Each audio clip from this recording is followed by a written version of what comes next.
Hello viewers. Now in this class we want to cover some more examples of equivalence relation.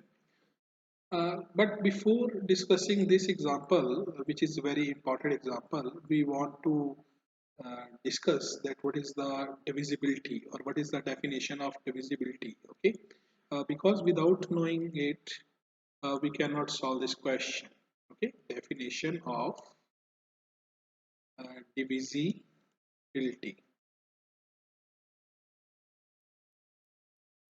So what is the definition of divisibility?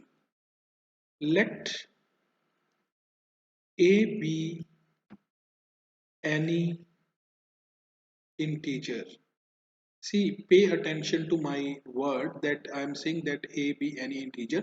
So A can be negative, A can be positive, or A can be 0. Okay. And uh, B is a positive integer. And B is what type of integer? B is just positive. Okay. 1, 2, 3, 4 like this. Okay. Then we say that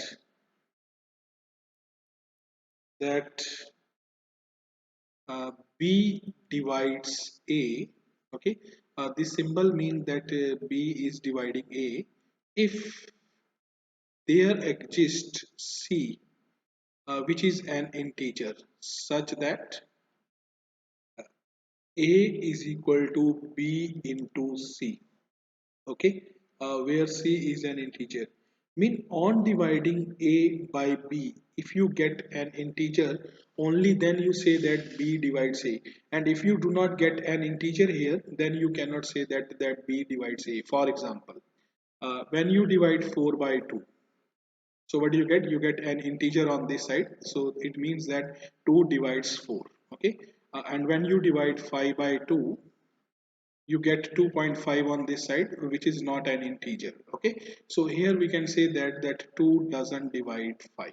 So this I mean by divisibility. Okay, now we are given this question. I have seen that in many universities question paper, this question is asked. Okay, they may change this number only. Okay, rest of the problem remains the same, that we want to show that if R is a relation, okay, where we have those elements, okay, uh, whose subtraction is divided by 2.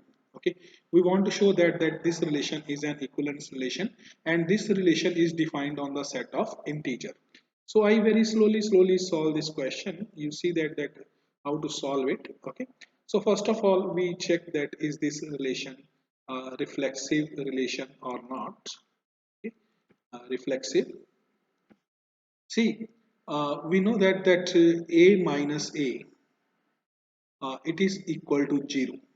Okay, and it holds true for all integer. Okay, you take 1, okay, 1 minus 1 is 0, 2 minus 2 is 0, 3 minus 3 is 0. So it holds for all integer. Okay, so this can be written as a minus a is equal to 2 into 0.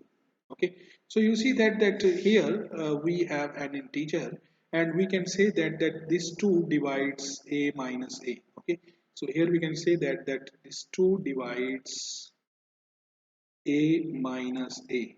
As 2 divides a minus a, so it means that a comma a, this is the member of the relation for all a belonging to integer. Okay, so implies that this relation is a reflexive relation. Okay, so this first part is now quite clear. Now next we talk about symmetric relation. Symmetric, okay, relation. Let a comma b, it is the member of the relation. What does it mean? That it means that 2 divides a minus b.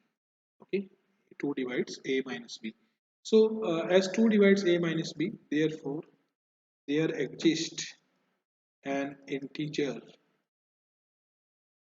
k, is such that a minus b, this is equal to 2 times k, where k is an integer. Now next we want to show that 2 divides b minus a. Okay, so what I do, I multiply both sides by minus 1. Okay, so you get here b minus a is equal to 2 times minus k. See here, as k is an integer, so negative k, it is also an integer. For example, if 5 is an integer, then minus 5, it is also an integer. So here you have an integer, and this 2 divides b minus a, you can see from this. Okay, so 2 divides, sorry, 2 divides